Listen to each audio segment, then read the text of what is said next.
Hello, everyone. Hello. Everybody that's here and everybody that's out there on the internet land, we're glad that you're with us. I'm Doug Wilkerson with Saturday Night Live Life Recovery Ministry. And we all need to recover from life because life is messy, right? Yes. And I need to turn my phone off or something right now. Was it? And lost my train of thought. But life is messy. That's where I was at. Life is messy. And so in life, we have to address life. We have to deal with life. We have to recover from life. And that's not just drugs and alcohol. That's acting out, obsessive compulsive behaviors. Does anybody have any of those? If you don't have your hand up, you are a liar. Do what? Oh, you're working on that? I'm working on that. Okay. And so John says he resembles that remark. I didn't hear you. Oh, okay. And so I'm glad you're here, and I'm glad for you out there in video land. By the way, this is a video camera. You probably already knew that. It has a microphone in it, so everything you say out there, it is really good, so it picks you up. So we need to be careful about crosstalk. And if you want to say, if you don't want to be on camera or doing something, you don't want to come up here. But also, we'll be having interaction here throughout the night. And whatever you say will be going out there. Does anybody have a problem with me using your name here in the meeting, saying your name? No problem. And I don't even know your name. Louisa? Okay. Hey, Louisa, is it all right if I use your name? Yes. I was just kind of playing with you there, Louisa. So we do have some pizza back here. There's two kinds, but there's like 6 boxes. And so if you want some pizza, I told them that we'd eat it or carry it out, one or the other. So how's that? All right. My next thing that I've been doing for the last several months is having prayer. And so if you have something you'd like for us to pray about, if you just raise your hand, and if you want to say what it is, fine. If you just want to say it's unspoken, that's fine. That way we're going to have prayer. Anybody? Yes. You want to? Is this unspoken? Rick? Okay. Mike? I have a friend whose son went to jail for the first time for pretty bad stuff. Okay. Never been told before, I just pray he's okay. Yeah, he needs some prayer, right? Yes, sir.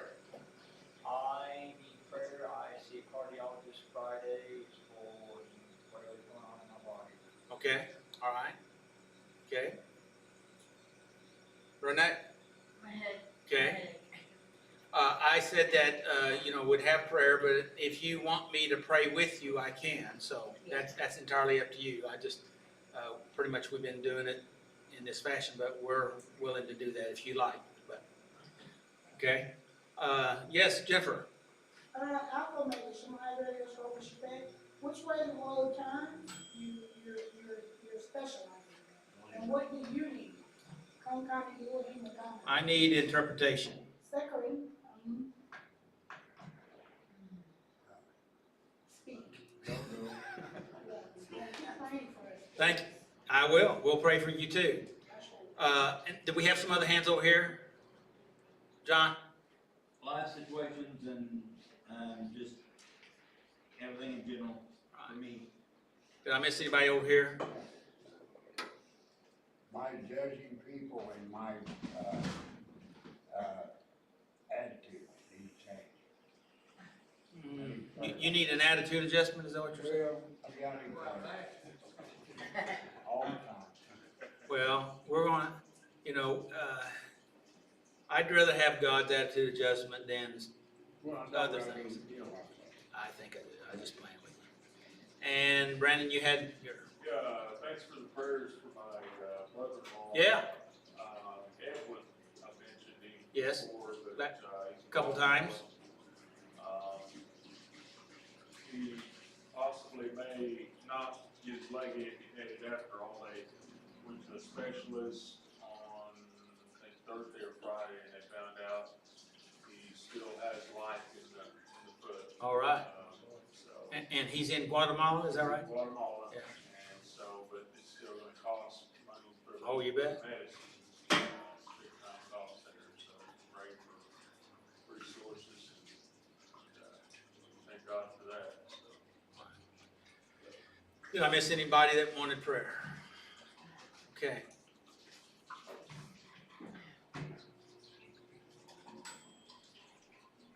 And we need to make sure that we pray for all the other recovery meetings, all those that are struggling, those that need a recovery meeting. And we need to pray for Austin because he's running a little late, but he made it anyway. He sent me a text, so I knew that. So I thought I'd just harass him. So we're getting ready to pray. Did you have any prayer requests? Yeah, for my daughter, she had surgery on Monday. She Right. got I wanted to ask you about that. all peeled open. I got some cool pictures of that, stuff like that. So the doctor actually took it in the operating room Really? with her skin peeled all over her head. But she's doing good. She's back home now. Everything's moving forward. So Awesome. we just want to Good. make sure that she's just got to keep it clean because if it gets infected, then real bad deal. But we just want to keep the infection out. But it didn't penetrate into her inside of her mouth. It did. It did. And so That's the reason why it's so critical. Yeah, that messed up. So that's why she had to stay in the hospital for a week because they had to put a feeding tube in because she couldn't put anything in her mouth whatsoever. Okay. Well, shall we pray? Father, in the name of Jesus, we join together. And you know these requests, you know what we think that needs to happen. And we want to agree with those that made the requests. But Father, I want to pray for your will to be done in these individuals. Those that need healing, Renee's headache, and the situation with Steve, just believing for your touch and your power. This young man that's incarcerated, we're just ask for your help, that you'll be there because you said that you always would be there, and Lord, that your peace would be there for him. Edwin, Lord, we're just continue to pray for him and lift him up, that you'll continue to touch that leg, touch those doctors, those nurses, the medication. We believe for all those powers to work in his behalf, and especially your supernatural power. And Lord, we're believing for this daughter, and we're just believing that she'll continue to get better, and that this fixes the issue. We just believe for your divine touch and healing, and there'll be no complications. I ask for John's request that you continue to touch in that area in his life. And Lord, we do hold up all those that are in recovery meetings everywhere, that you continue to touch them and help them. Lord, we pray for those that are searching, and for those that are struggling, and those that are denying, Lord, whether it's in drugs, alcohol, gambling, sex addiction, cutting, anger, acting out, compulsive behaviors, Lord, mental issues that sometimes we let go unchecked in our lives. I just pray for you to continue to touch each and every one. We receive that in Jesus' name. Amen. All right. Just believe for each and every one of those, and something good happens, let me know. I left out Dwayne in that there, didn't I? Lord, touch him. It's no problem.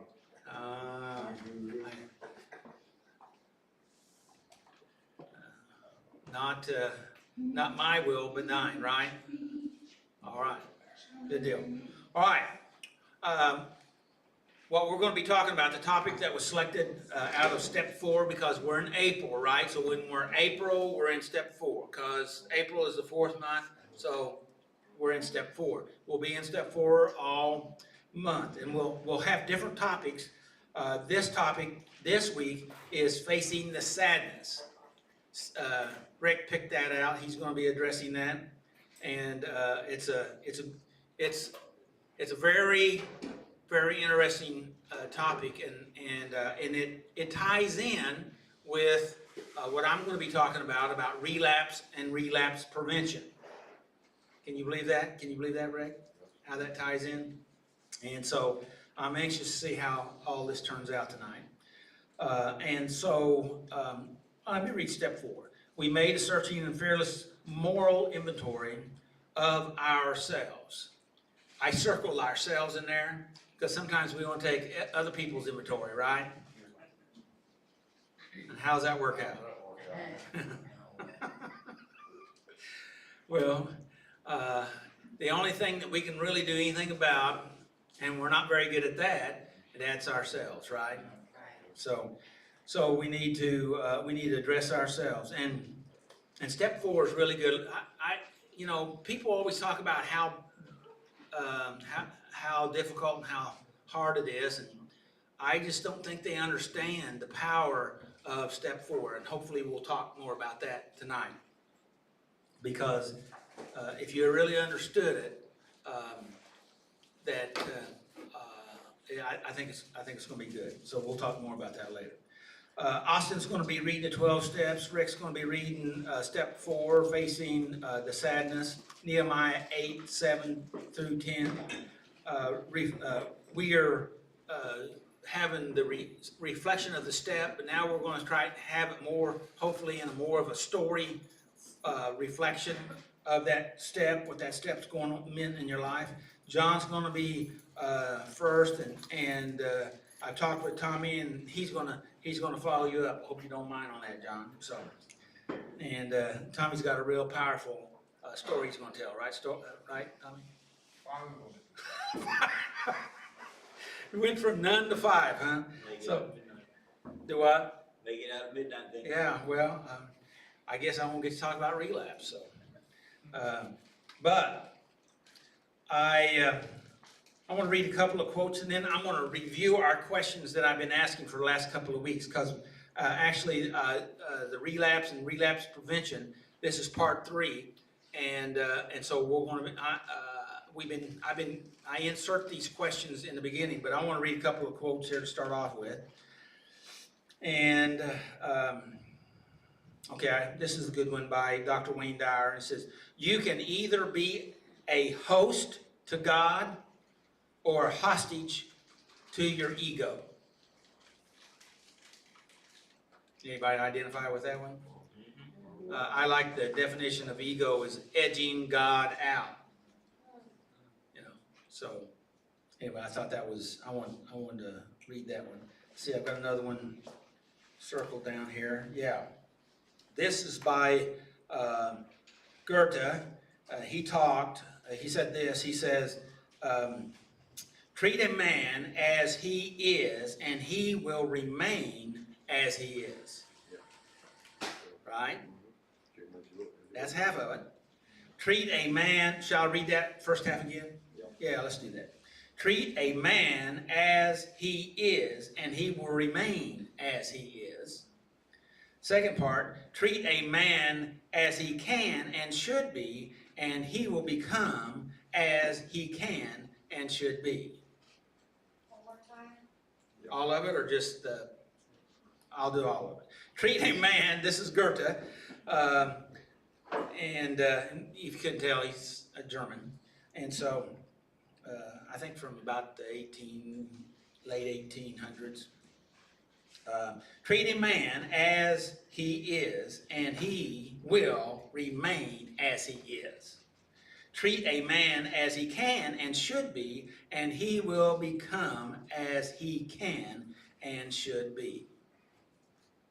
How's that? Can I ask you a question? You may. How do we know how they should be?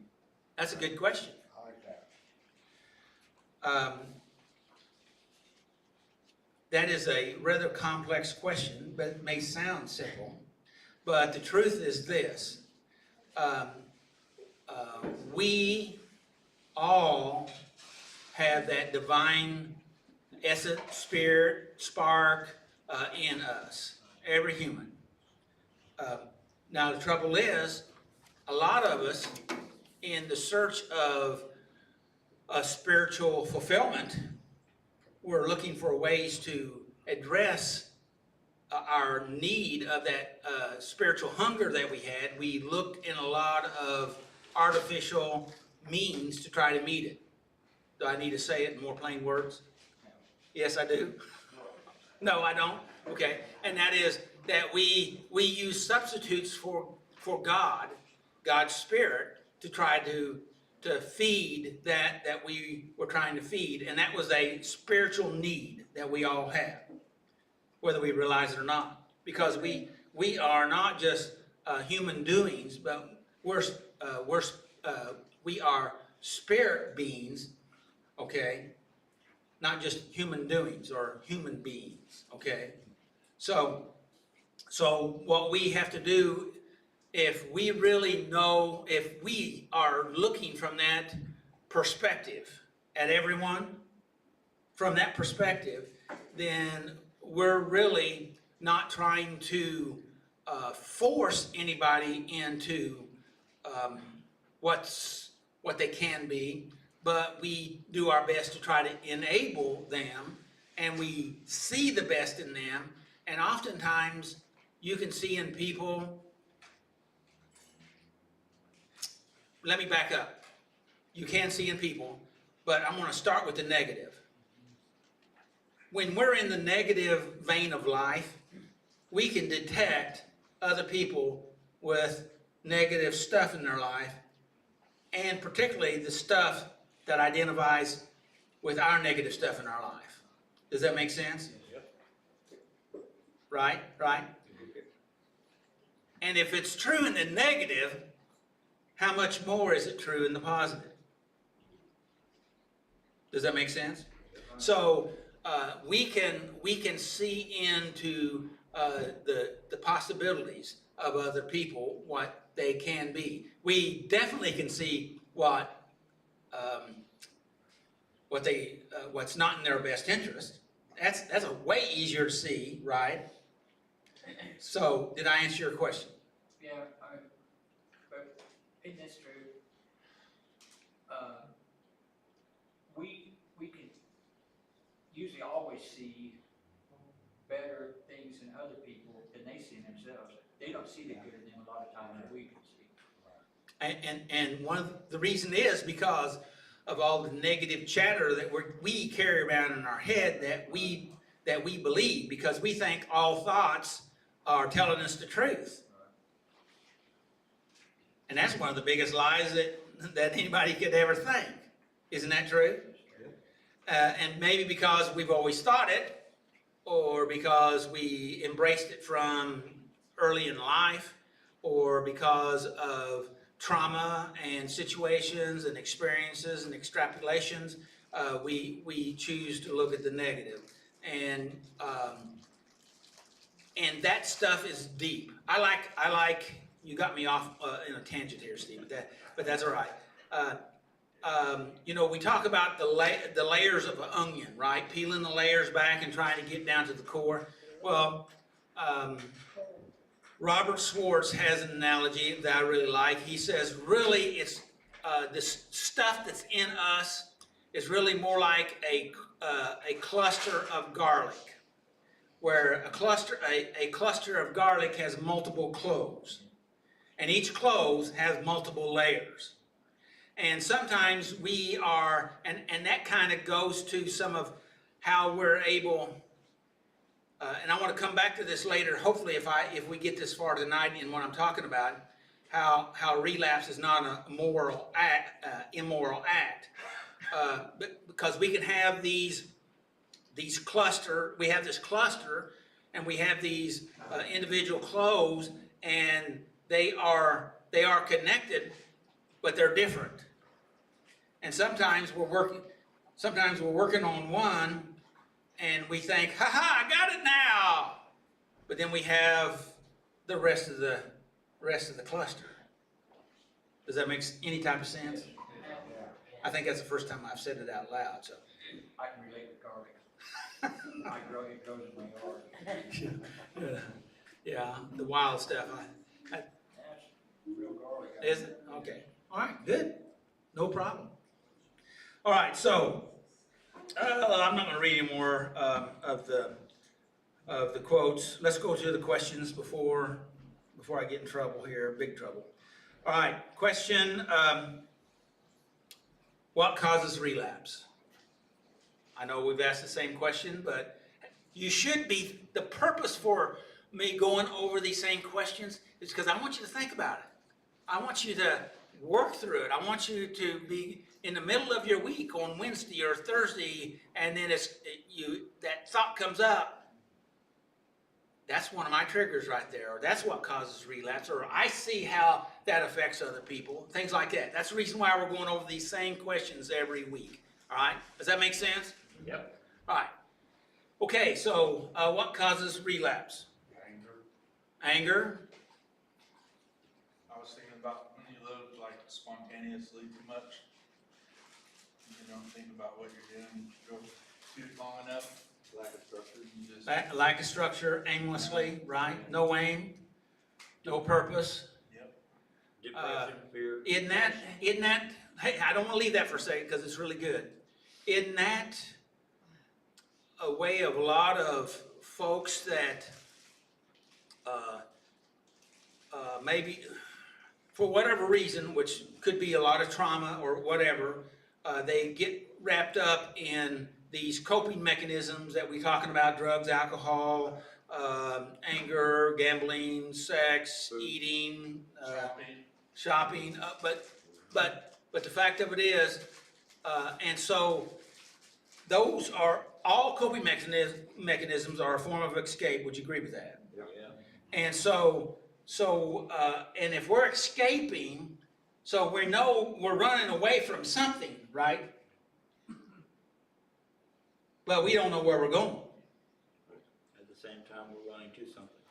Well, we're using drugs or alcohol or these other coping mechanisms, but the fact of it is, we don't have a plan other than to withdraw from the pain or the situation or the fear. How about that? Fear? Anybody ever had any fear? Complacency. Complacency, boredom, or whatever. So anyway, I thought that was interesting. Let's go to the next one. What are common triggers for relapse? distractions in life. Distractions? Hungry, Hungry, angry, lonely, yeah. Angry, how about angry? Envy, Envy, all right. relationships.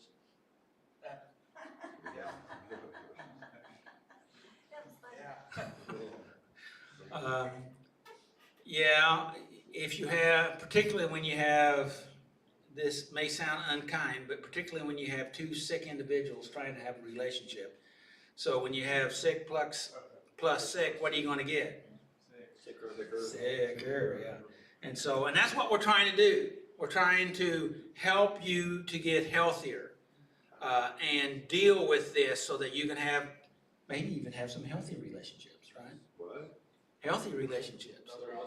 And one of the best and most important relationships that you need to have, well, actually there's two.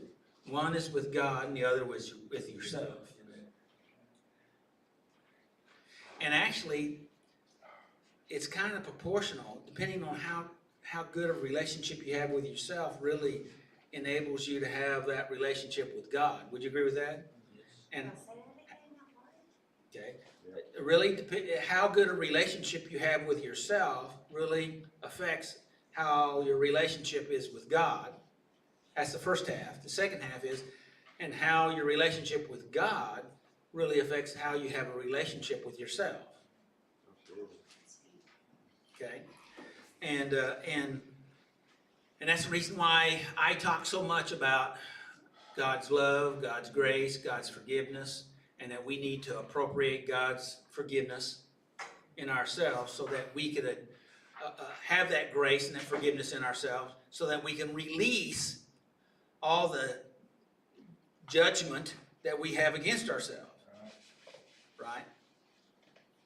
Because that self-judgment is war, right? War internally. And it spills out on everybody else, doesn't it? Hello?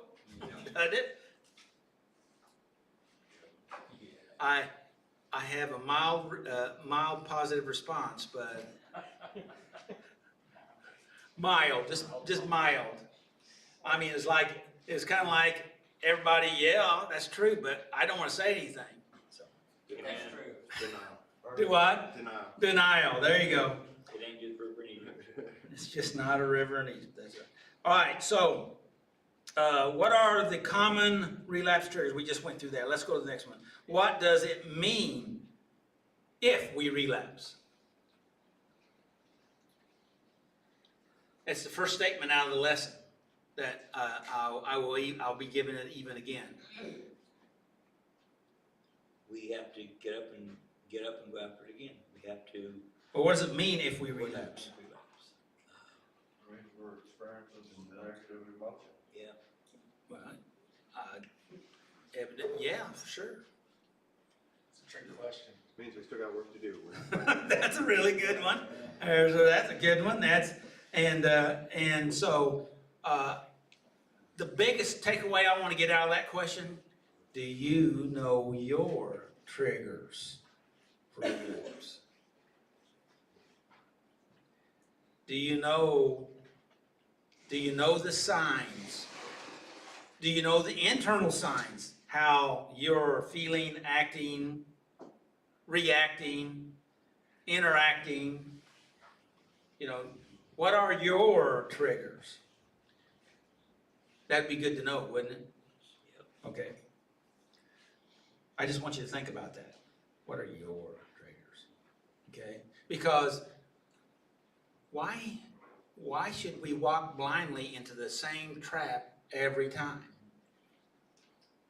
Walk around the hole. Or go down another street? Yeah. Okay. They may not remember that. Let's see. But you do. I'm glad. Okay. Why do people relapse when things are good? Reward themselves. I deserve it now. So I can hit myself the next day. Yeah. Or is it possible that things are going well, and things going well, it gets overwhelming because we're afraid we're going to lose it, and so we get overwhelming, so we get anxious, so we get upset, and that pushes us right down the same stuff that we've been, right? Yep. And that's from things going good. Yep. Now, it doesn't have to be that way, but we need to be aware. Right.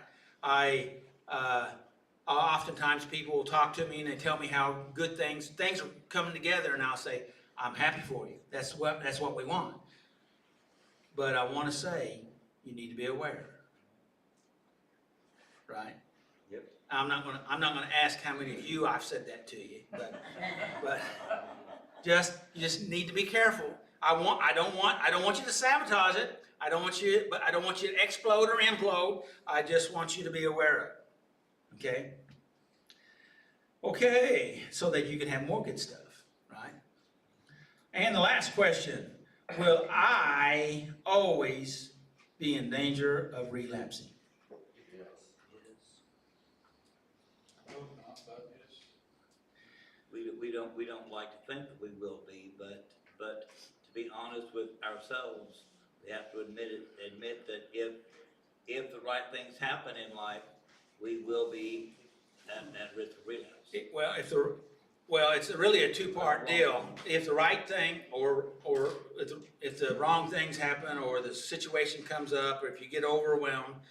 But the trouble is, oftentimes and we'll be talking about this in my material, we don't take care of ourselves. We stop self-care.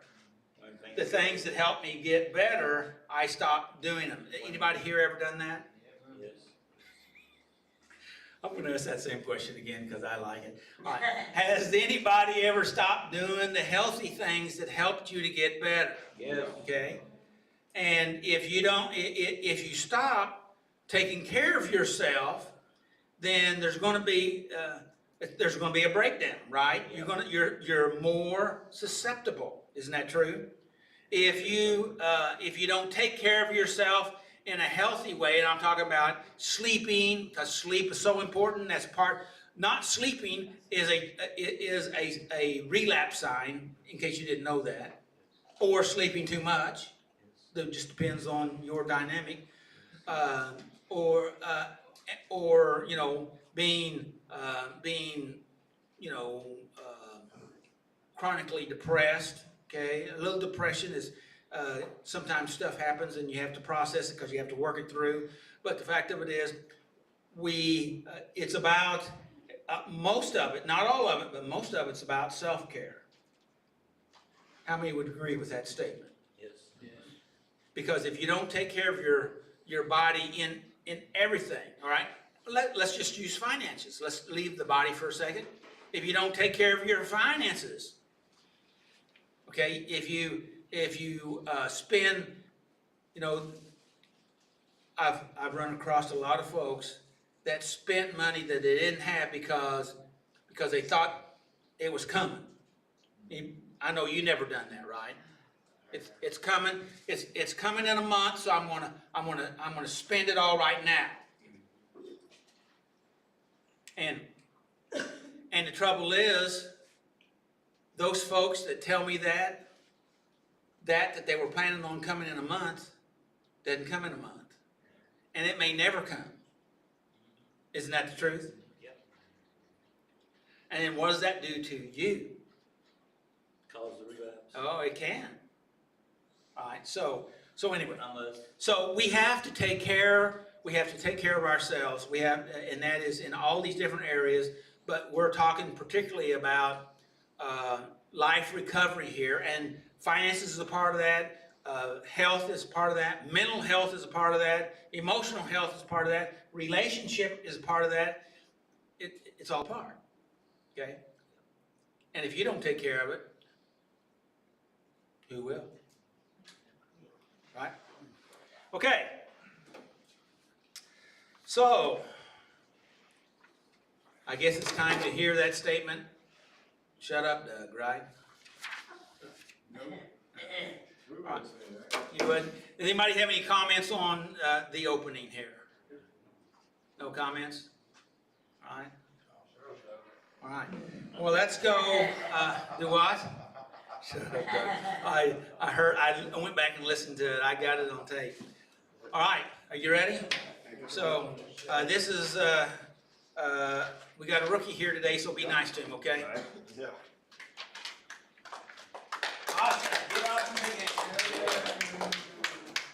So I just read just the steps, right? This is correct. Okay. All right, so 1, we admitted that we were powerless over our problems and that our lives had become unmanageable. And 2 is we came to believe that a power greater than ourselves could restore us to sanity. 3, we made a decision to turn our wills and our lives over to the care of God. 4, we made a searching and fearless moral inventory of ourselves. 5, we admitted to God, to ourselves, and to another human being the exact nature of our wrongs. 6, we were entirely ready to have God remove these defects of character. 7, we humbly asked God to remove our shortcomings. 8, we made a list of all persons we had harmed and became willing to make amends to them all. 9, we made direct amends to such people wherever possible, except when to do so would injure them or others. 10, we continued to take personal inventory, and when we were wrong, promptly admitted it. 11, we sought through prayer and meditation to improve our conscious contact with God, praying only for knowledge of His will for us and the power to carry it out. 12, having had a spiritual awakening as a result of these steps, we tried to carry this message to others and to practice these principles in all our affairs.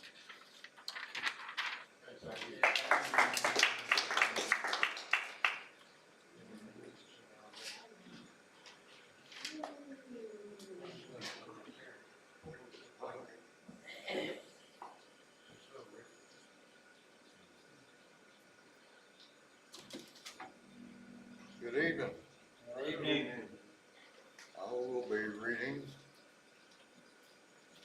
Step 4, facing the sadness. No, I don't need that, I'm loud enough. I know. And it is out of Nehemiah chapter 8, 7 through 10. If I can say it. And y'all forgive me if I can't pronounce these names.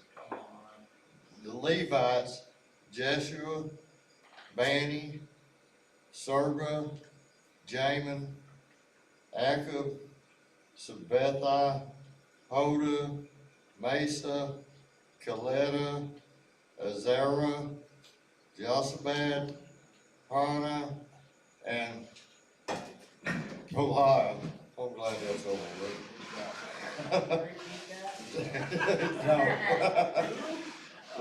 Yeah.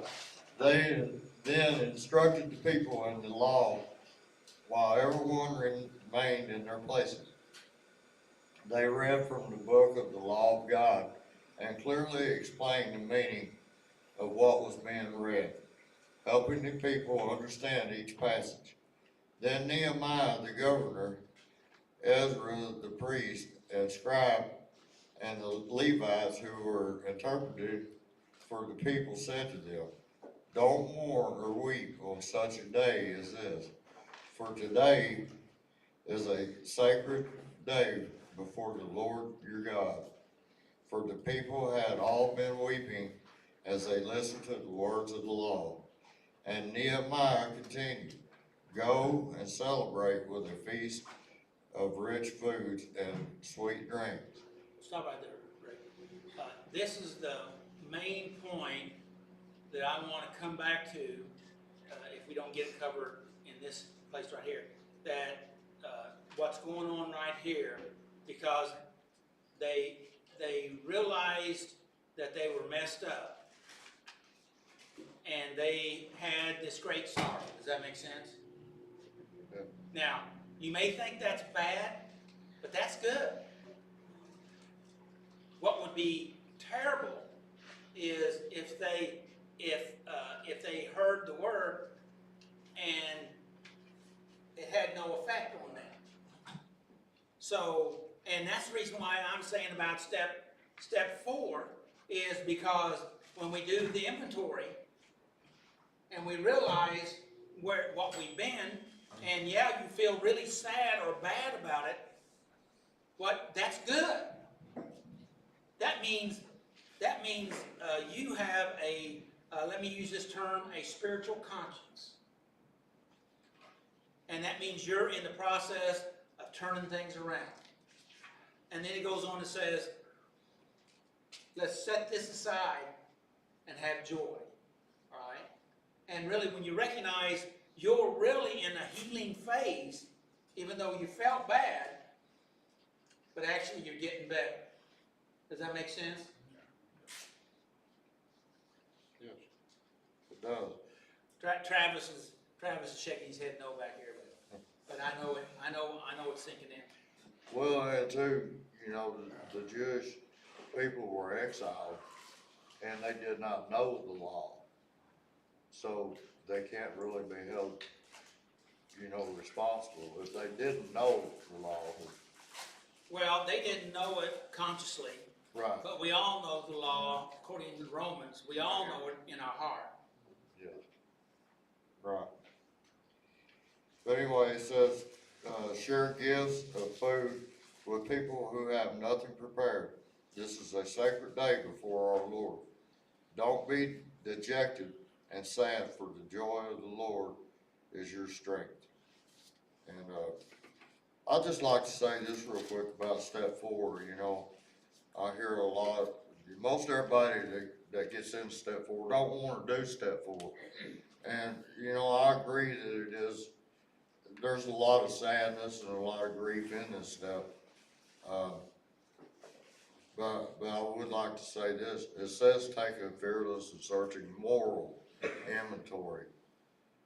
All right, I have bad morals, but I also have good morals.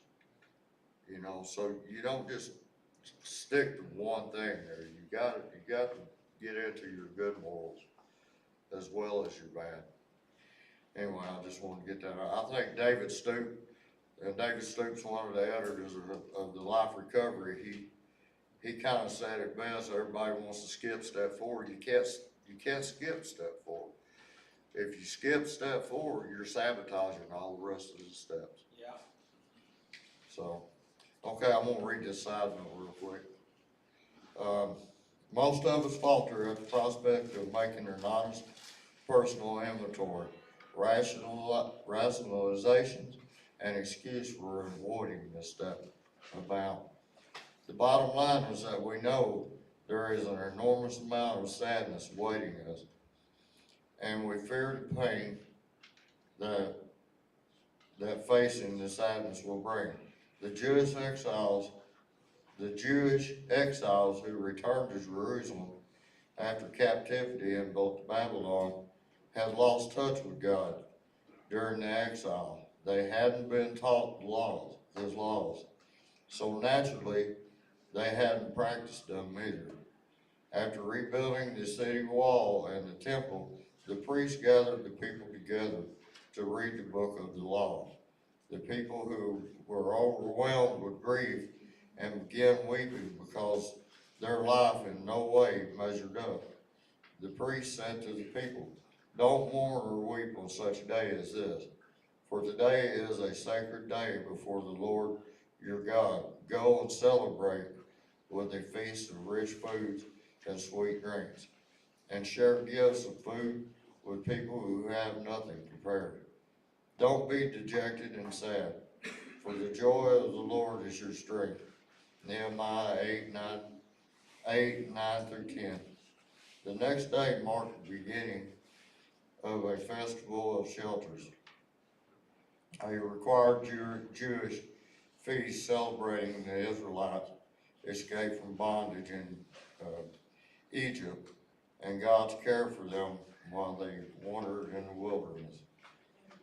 When we set out to face the pain and sadness of making moral inventory, we need the joy of the Lord to give us strength. The joy comes from recognizing, even celebrating, God's ability to bring us out of bondage and care for us as we pass through the sadness toward a new way of life. And I'll read the questions out here real quick. And I picked this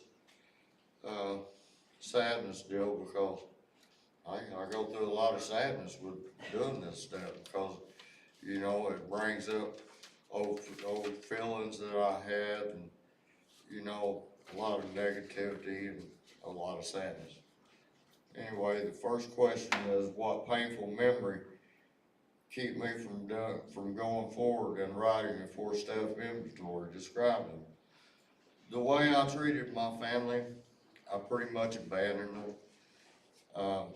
Also, the way I dealt with the deaths of my family and times that I was needed to help my mom get through her grief, I refused to get through my own grief. And, you know, that enabled her because she needed me. And that was something that was real hard for me to deal with. It kept me drunk, it kept me, I didn't want it, I shut it all out. And, yeah. Question 2 says, what have I been afraid of facing? And that's cut and dry right there, shame and guilt. The shame and the guilt of what I just read right there in the first question is what I was afraid of facing. And that brings me to the next question, which role has shame from past mistakes played in keeping me from starting and completing an inventory? Shame says I'm a bad person in a sense. I don't want to feel as though I'm a bad person, but the shame keeps me in bondage because I don't want to deal with it. Number 4 is, does pride tell me that I don't need an inventory? Have I told myself that others who are in more dire straits than I am are the ones who really need it? Yes, pride has a lot to do with my decision making. I don't want to admit that I was wrong in any way, and I don't think that any of us do. I don't think any of us likes to admit that. I think pride holds you back I mean, there's a healthy pride and there's a destructive pride. And, but the pride I'm talking about here holds me back from working this stuff. There's one more thing I was gonna say, I can't remember now. Anyway, any questions? So what would happen to us if we didn't work something like a step 4? Well, it's just like David Stupid said, it sabotages all the rest. You can't do step 5 without doing step 4, because step 5, you actually gotta tell another person. But step 4, correct me if I'm wrong here, basically causes us to come out of denial and look at our stuff. Is that correct? True. So if we don't have step 4 and we stay in denial, what does that do to us?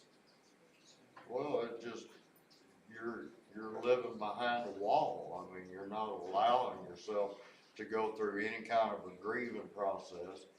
I mean, I've dealt with a lot of death in my life, a lot of death from family members. I mean, I've lost all my brothers to overdoses, nieces to overdoses, one to suicide. You know, I don't want to deal with that. But if I don't deal with it, if I don't drop that wall down and I don't deal with it, I'm gonna be stuck in that bondage, just like I was saying. And it's gonna prevent me from doing this stuff. So then what you're saying, if you don't do step 4, then you'll be living in denial, right? Yes, exactly. And then you won't be able to resolve that. And you used to use the term of wall, okay? That represented other things that you used other than an abstract wall. Alcohol, drugs, pornography, whatever. So by living in denial and not looking at the things and working, stepping into the pain, if you don't do that, then you'll deny it, and then you'll have to find some sort of mechanism to keep that wall up. You gotta fill that void. It's So- there. You gotta have a substitute, yeah. So then, what happens if we don't have a step 4? Well, it's like I said, without a step 4, without this personal inventory, you're gonna stay in bondage because you're not dealing with your stuff, you know, and this feeling of sadness, you know, there is a lot of sadness to it, but at some point, I'd like to think that as I'm growing older, that I'm more capable of doing a step 4 because I haven't in the past, but, you just stay in bondage, you're not moving forward, and, you're just, you're keeping that wall built up, and it's So gotta come aren't you down. doing a step 4 right now? Pardon me? Aren't you doing a step 4 right I'm now? doing step 4 right now, and I could stay here for an hour and talk on step 4. Okay, but you're doing a step 4 right now. Yes. And so my question is is it helping you, or is it just torturing you? It's, at this point in my life, finally, I think I've arrived to a point now in my life that I'm allowing it to help me. Okay. I've done step 4 before, but was I truly honest about it? No, I still had reservations. I still had things that I didn't want to deal with. I call my mom, and I talk to my mom about some things that I should have talked to her about years ago. You know, because I realize now, and it just said it in here, you know, I'm not the only one hurting here Right. in my situation. You Right. know, I need to have empathy for her, and I need to make amends to her, and that's another step. But yeah, I believe it's helping me at this point in my life. But you made reference that David Stoops said that if you don't do 4, then you can't do the other steps. Well, the just what you just said right there, you can't have empathy or be able to really make amends Correct. if you haven't come to a better place. Right, right, and I believe that's where I finally got to in my life now. You asked me, here a couple of weeks ago, you know, I'm why. gonna ask you again right now, but go ahead. why I feel like that this is any different, I think. And I told you that I think age has got something to do with it. And I do think that, you know, as I grow older, I'm really wanting to put childish things away, and it's hard to do.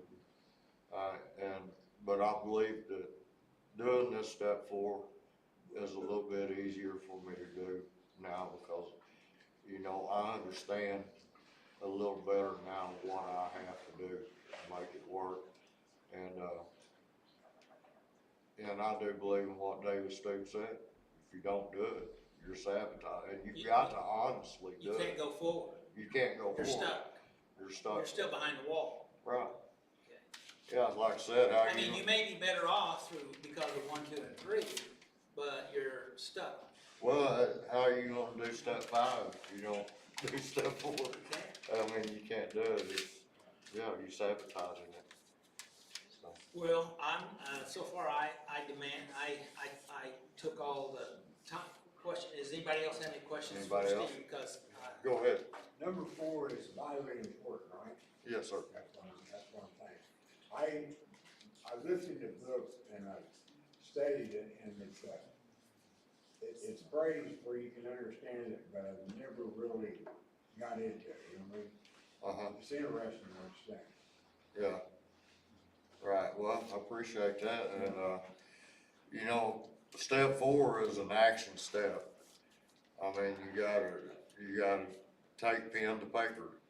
Right. You know, sit down and, you know, and if you feel uncomfortable about it, that's the reason why, you know, it's good to have a sponsor, someone that can walk with you through it, you know, because if I'm wrong for saying this, I'm sorry, but it can cause a relapse. Yeah.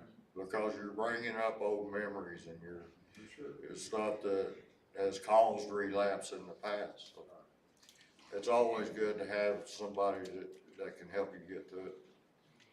So, thank you. Thank you.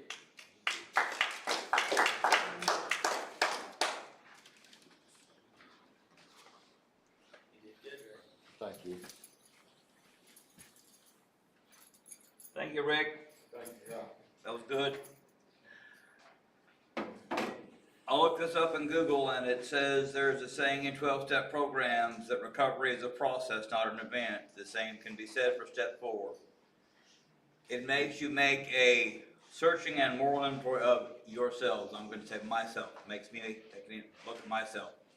It's made me look at what in the past has caused me to do what I've done to get me to where I'm at.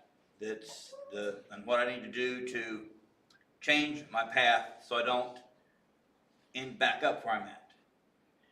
And it's caused me to rethink a lot of my stuff that I've done in my life. From an early age, getting hit by the car at age 3 to right now. But it's hard to, if you do it right, it's hard, but it's good. Yeah. It's hard because it makes you look at yourself, makes you look at what you've done and who you've been and that you need to change and what you need to do to change. And if you don't change, you're gonna end up just going around the same, I'm gonna end up like the Israelites, going around the same mountain year after year after year. For 40 years, they went around the same mountain. I'm hoping that that we don't have to go around the same mountain 40 years. Excellent. That's it. Tommy? I was thinking you guys were talking about inventory. I was like thinking about my bag, and like I pretty much know the inventory 90%. And then I was thinking about like stuff like I have something lost in my bag to charge my headphones and I can't find it. Well, I was thinking about inventory and how you're saying make a story, tell a story. Well, how going through that stuff, you know, I found stuff inside of me that I didn't know was there, so I was taking inventory. Yeah. Yeah. I'm gonna read the question you gave me. Go ahead. 'Cause that's more what I went off of. I read the other stuff, but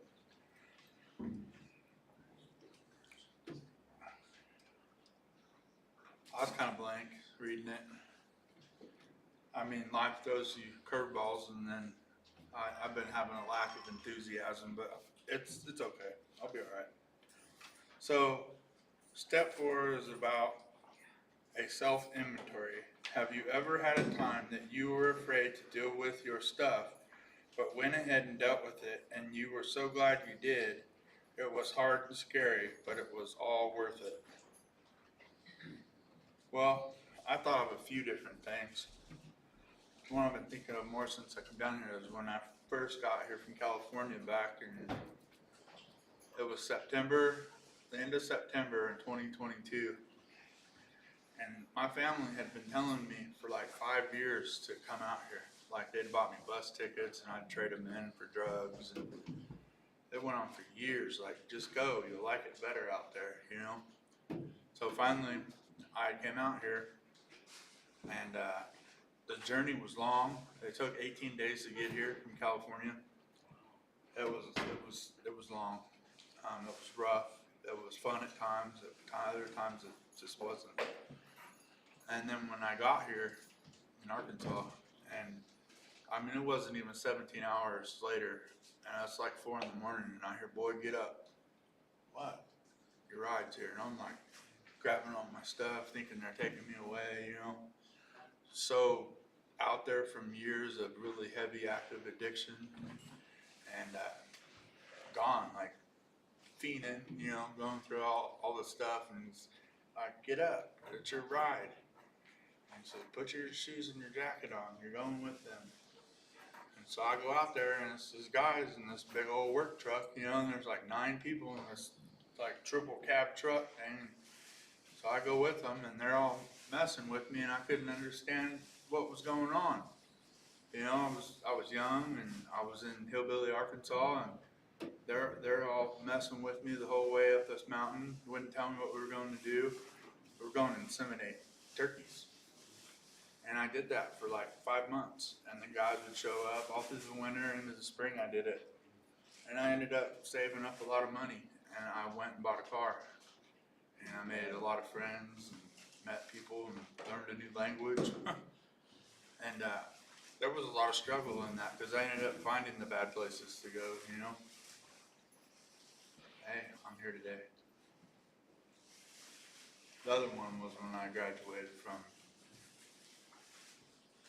therapy, counseling, peer support, and case management, and completed all my goals. And that was a struggle. That was the current one. I went through that. They graduated me once, and then they graduated me a second time. Said I really didn't need the services, and I was thinking I did. And life's just very interesting. Very interesting.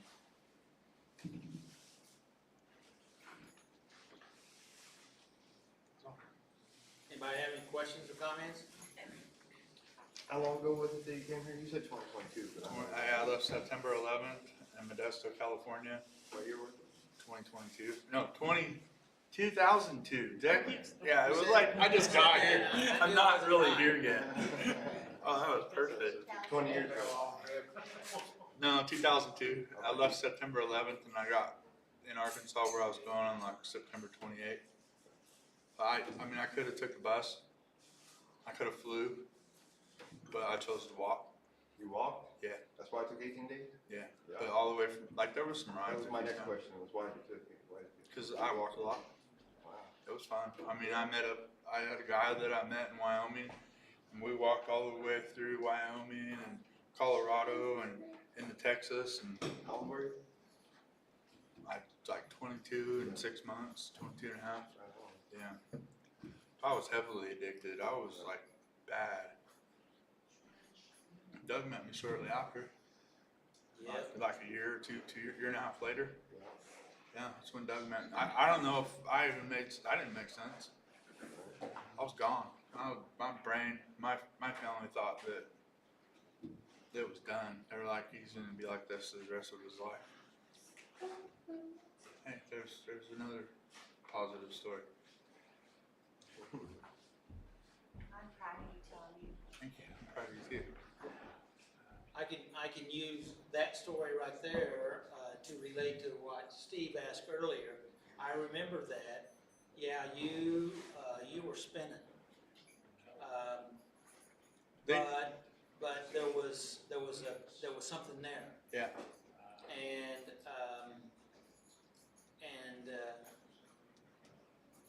things got better and things got worse. I was watching the new Ghostbusters movie last night, and the guy was drawing how different earthquakes, how they read on the map. I was like, huh, kind of seems like my life sometimes. I don't know. I was thinking about trial and error. I can't win if I just count it as an error. And that's my thing. I don't know. I just want peace in my life. All right. A little distraction, but gotta have some distraction. Thank you.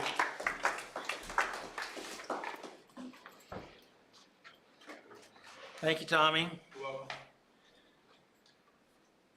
Any comments from anybody on anything that's been done up to this point? Hey, we're gonna step forward. You might have just a bunch of extra luggage later to carry around. Yeah, that's the truth. Relapse and relapse prevention. One thing I want to say about step 4, that is, it's and I think it was kind of already said, maybe Tommy or maybe Rick, maybe John even said it, but you can't fix something that you're not aware of. And if you're living in a land of denial, then you're purposely trying to avoid it and deny it. And so, but the problem is when you become aware of it, you feel worse because now you're aware of it. That's what step 4 does, right? But that's the process of healing, okay? So you realize that you need to make a change, and then you become aware of what's going on, and then you think, oh man, now I see it so clearly. Did everybody else see it already? Yeah, they did, right? And so you feel bad about it, but that's not bad. That's good, because you're opening up the door for potential healing. Yeah. It's like a dentist that you have some pain, so the dentist goes in and looks, and he goes to probing around, and sometimes he pokes something and it hurts, right? But then he says, yeah, we got a problem. Well, we already knew there was a problem, but now he knows where the problem is. Does that make sense? And step 4 is part of that, knowing where the problem is. Would you agree with that? And so then we become aware of it, that we had the problem. Yeah, we feel worse about it, but just like in Nehemiah, all the people felt bad because they didn't fully realize how badly they had messed up. And isn't that what happens in step 4? We finally allow ourselves to be really aware how badly we've messed up. Because now we recognize what we've done to ourselves, what we've done to others. You made a good point, Rick, where you're talking about not only does it hurt me, but other people are hurting also. And sometimes I'm hurt because what's going on in their life hurts me. Sometimes they're hurt because what's going on in my life hurts them. Or maybe we just both hurt because we have the same situation. But the fact of it is, if we don't, how can I say this?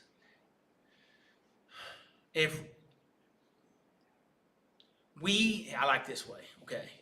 See how that worked out for me? You should have been inside, it was all right. We will like ourselves better and appreciate ourselves more if we recognize the stuff and go to work on trying to address it, fix it, heal it. Isn't that the truth? Yeah. And when we like ourselves more, then we treat ourselves better, okay? We sabotage ourselves less. We connect with people better. We just haven't, and it's an ongoing positive life track or arc. Yes, there may be some ups and downs, but the reverse has always been the same. If we feel bad about ourselves, maybe we're not consciously aware of everything we did because we're denying it, but we still feel it. Isn't that the truth? And because we're feeling it, that affects us emotionally. And if we're affected emotionally, then that affects our behavior. Yes. And then we don't like ourselves, or we dislike ourselves a lot, and maybe even hate ourselves. And so what does that cause us? How does that cause us to treat ourselves? Badly, right? So it's important to come out behind that wall. And I like what you said there. Come out behind that wall, and even though it's painful, it's healing. Because now you're really in the moment. And I think God can really work with us the best when we're in the moment, when we're in the now. Okay? Because if we continue to live in the future or live in the past, I believe this is true, that He really wants to be able to get us into the now, because God is in the now. Isn't that true?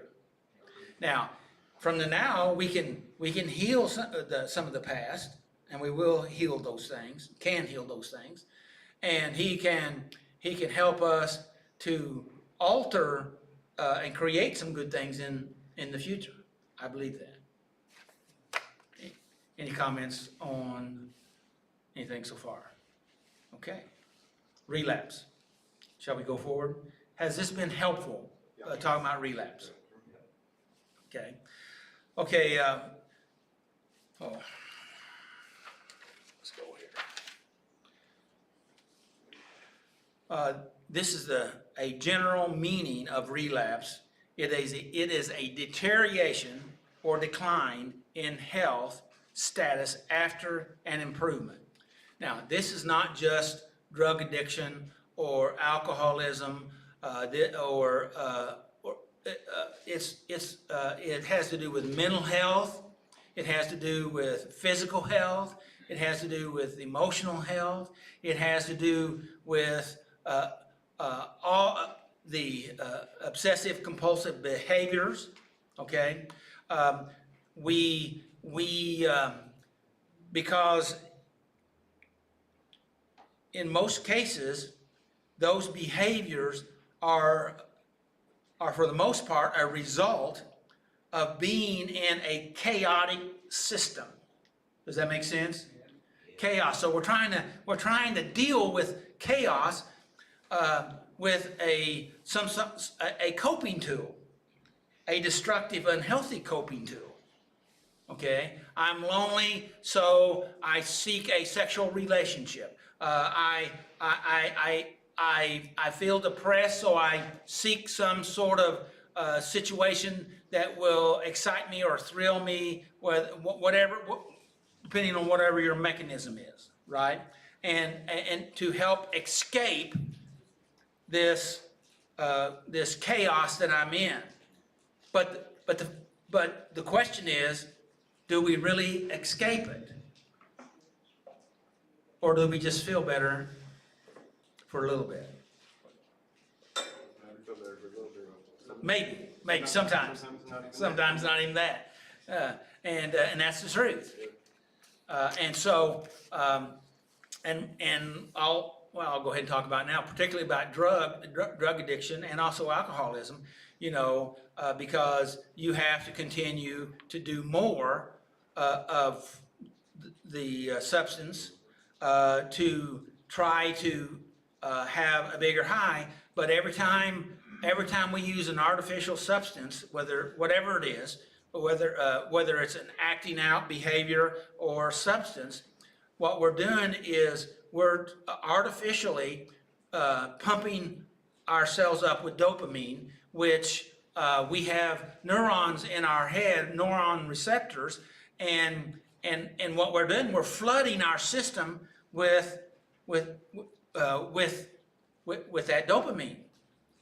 And if we're flooded with our dopamine, your body says, wait a minute, I can't stand all of this. So what does it do? It starts eliminating receptors. And it starts trying to tamp down what's going on there. And so you're trying to pump it up, and your body is trying to help you, and it's trying to eliminate your receptors to do that. Does that make sense? All right? Whether it's thrill seeking, or whether it's pornography, or whether it's violence, okay? That's a real big drug, violence, right? That serves you in many different ways, in an unhealthy way. But, then in relapse, when we're going into recovery, using that same scenario that I just talked about there. So here we are, we're going into recovery, and now we have minimized our receptors here, and we've depleted our body of being able to make anything because we didn't need to, so our body shuts that down. Does that make sense? Did I say that again? Did you get that? Our body stops creating those things. And now we say, I've got to stop. And how do you feel when you got to stop? After you do what? Not very good. Because your body and your mind and your emotions are yelling, saying, I'm looking for something to level me out, right? Or better yet, high, right? And we're saying, no, I'm not going to do that. I don't want to do that. And the cravings are big, and the drive is big, and it's pushing you, and it's beating you up. And in fact, there are studies been made that your brain will literally punish you to try to get you to do the unhealthy behavior that you've been doing, that you taught your unconscious and your brain to do. It will try to drive you into it because it's just trying to help you. But it's just doing what you trained it to do. But now we're in the midst of having to try to retrain ourselves. And the trouble is, we have to do that with both arms tied behind our back. Now, that's just my analogy. But here our body is not making the chemicals that we need. We've eliminated the receptors in our brain that's there. And so what happens is you crash and you're in pain. Your body hurts. You're depressed. You're tired. You're exhausted. Because you have this. Has anybody ever heard of withdrawal? These are withdrawal symptoms. I remember a guy many years ago, as a relative of mine. Every time he would try to stop drinking, he'd always say, "Yeah, I just got the flu." He had the alcoholic flu. Yeah. And do what? My father used to say. Yeah. And anyway, of course, we knew what was going on, but we couldn't puncture his denial right at that moment. It would have been a negative result, right? Yeah. And so we have all this going on, and that's the reason why relapse is so possible, particularly in the first 90 days. Okay, they say that 60 to 90 percent of everyone that goes into recovery has a relapse in the first year. Why? It's not because they don't want to have recovery. It's just hard. It's challenging. It's tough. And particularly if you're doing it for the first time, you have no idea what's out there in front of you. I mean, you maybe have heard about it, maybe you've seen people about it, but the fact of it is, until you have experienced it, it's a little bit different than just external information, because now you had internal information because you're experiencing it. Am I telling the truth? Yeah. Okay, and so, and it takes a lot, okay? It takes a lot from you, and it takes self-care, it takes support, it takes education, it takes learning, it takes a lot. And when people would come to me, and I know I've said it a lot, but when they come to me and they said, well, I've had a relapse, after sometimes quite a bit of a clean time, but something happened and they just, I just say, well, what did you learn? Okay. Hey, I developed that before I ever got into, I don't know for sure how long. It's been 25. Well, my daughter's 35, and I remember saying to her when she made a mistake, I'd ask her what she learned. And it's probably when she's a teenager or preteen, because I knew that it's not so much about what you did, it's what you learned from what you did that matters. It may sound weird, but I believe it to be the truth. Okay? And so, because the fact of it is, relapse is not a moral issue, even though everybody thinks that because of these acting out and this behavior, that means you don't have any morals. And you made a statement a while ago, and I almost wanted to say something when you said it, that you had bad morals and you had good morals. Well, I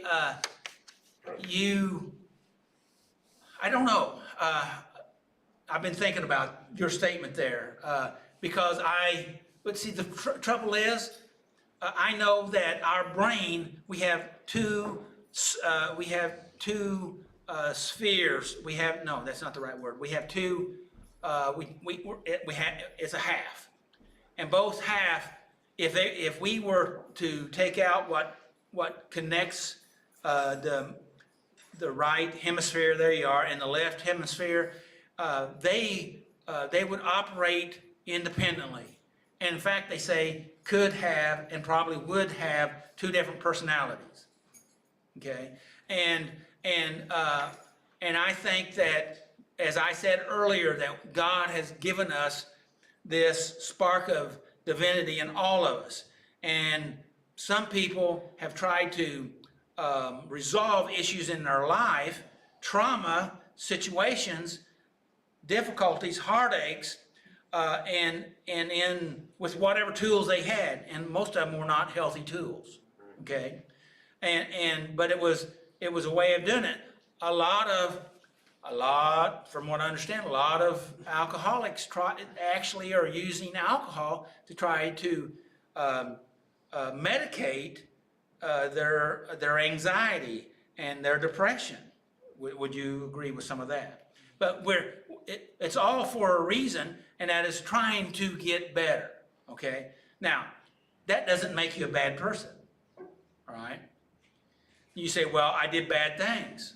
Well, have you ever heard of any Apostle Paul? Let's just use him, because I always like to use him, because that kind of helps eliminate some things. Apostle Paul, and I have it in my notes for later on down in the lesson, but we're not going to get to it tonight.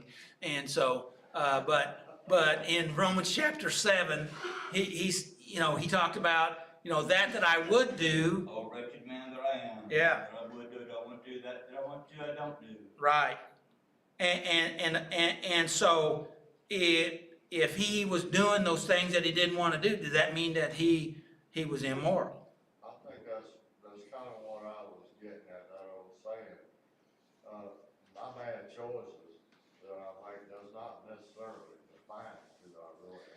And what I want to say about right there, even though when you were making those bad choices, there was that moral part of you that knew that was a bad choice. Even though you may have been picked up by the internal forces or external forces and carried away into that. And it's not an excuse, it's just a reality. Because when we go into that, our brain is such a fascinating thing, because it will shut down areas and only operate certain other areas, particularly our amygdala, and I talk about that a lot, but it shuts down other areas. And I'm saying, and I've looked at this moral statement a lot, and step 4 talks about a moral inventory, and I think it's just wanting. It's been that word in that step has been interpreted in many different ways, and I think a lot of them weren't correct. All right. Of course, I think my opinion is correct.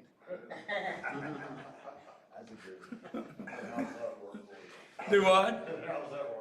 Well, I do a lot of battle internally over my things, but at the same time, I feel like if I'm not authentic, if I don't bring that I have and that I understand and I feel like that possibly God has given me, then I don't think I'm doing all that I'm supposed to do and be. Does that make sense? Yep. So and that's hard for us to do, in case you didn't know, because we like to be accepted and approved by others. So to be that, you have to be like everybody else.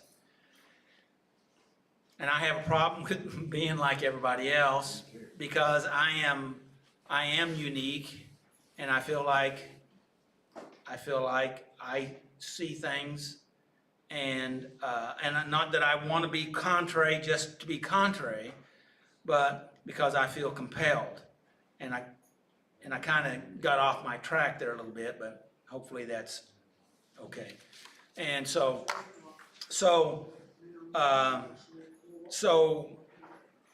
we have all this stuff going on, and it's not easy. And one of the biggest signs in what you said earlier was really good. It's not that we are bad, it's that we haven't learned enough. We haven't grown enough. We haven't practiced enough.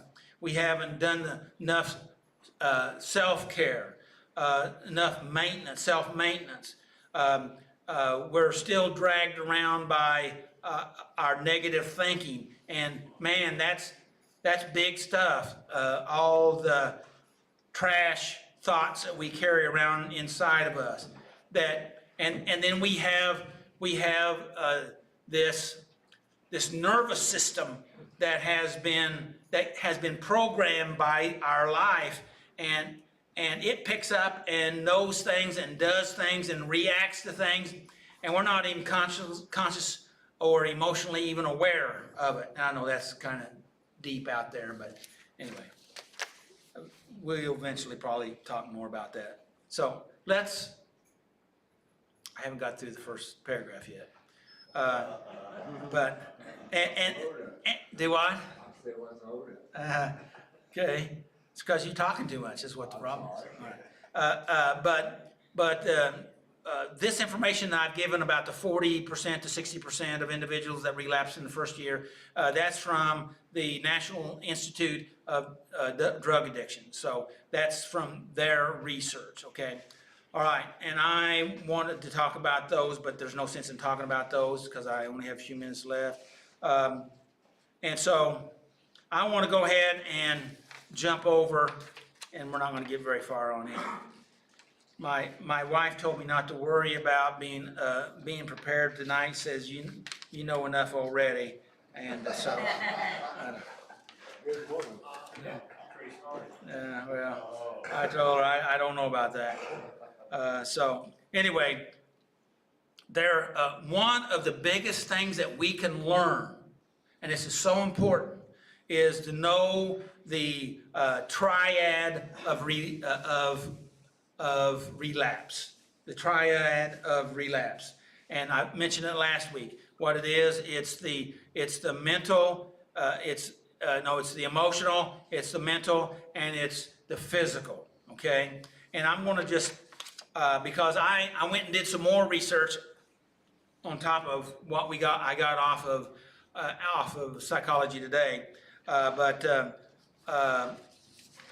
was really good. A lot of it said the same thing that they had, but they had some more into it. But because I only have a few minutes left, I want to go ahead and I'm just going to kind of highlight it. Is that okay?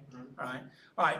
The three here, and it kind of comes in order. And the first one was the mental relapse, and that is where you have this internal tug of war, and that's kind of what we've been talking about already. That internal tug of war, that because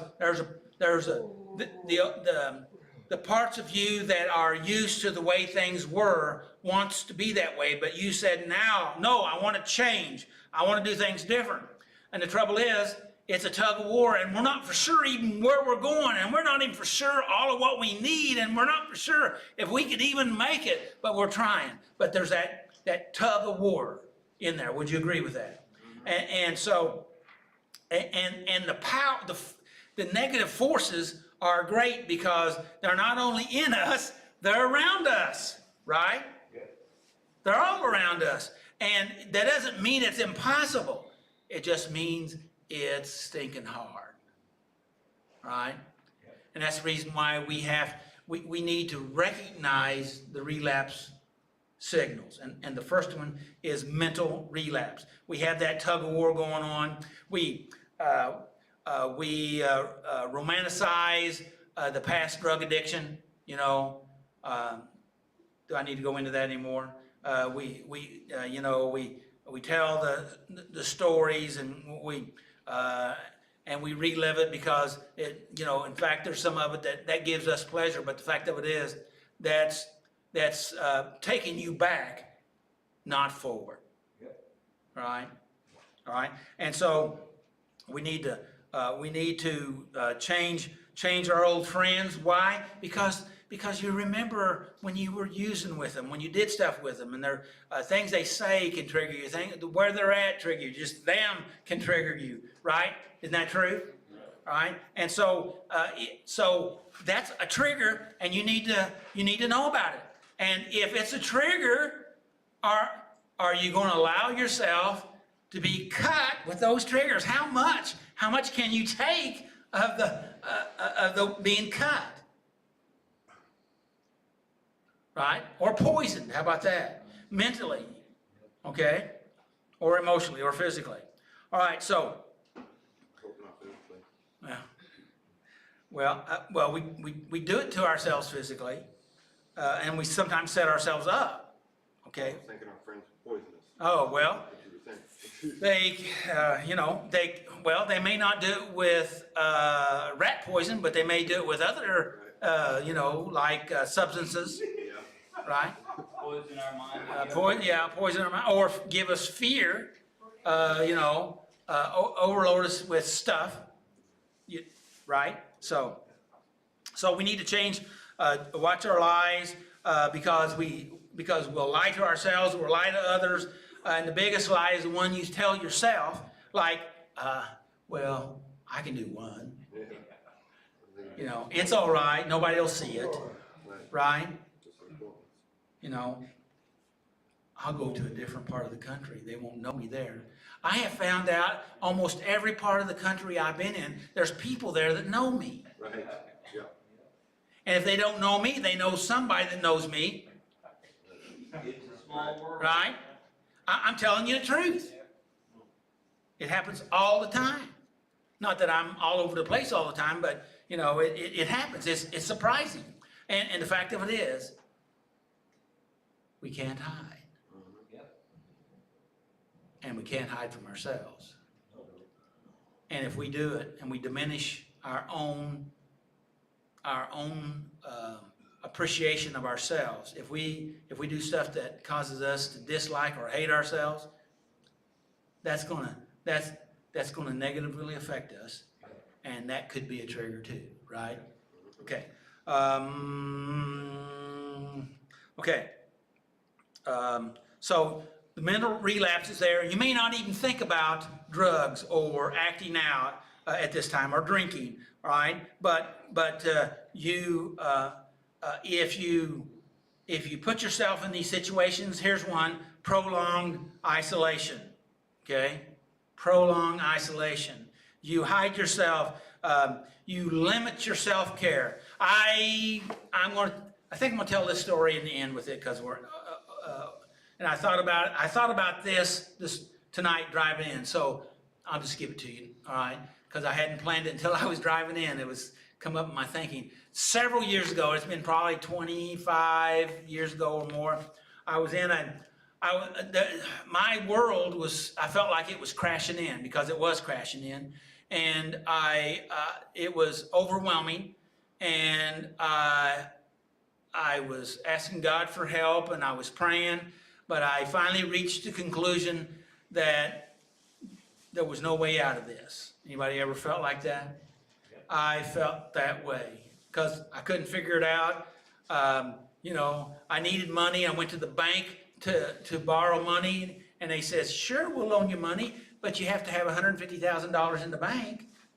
I said, well, if I had $150,000 in the bank, I don't need your loan.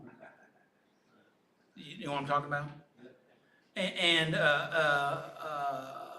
And up to that time, I had people wanting to loan me money, And so, but it was stuff that was going on. I took it personally, but it wasn't just about me personally, but I felt like it was. You know what I'm talking about, how that is?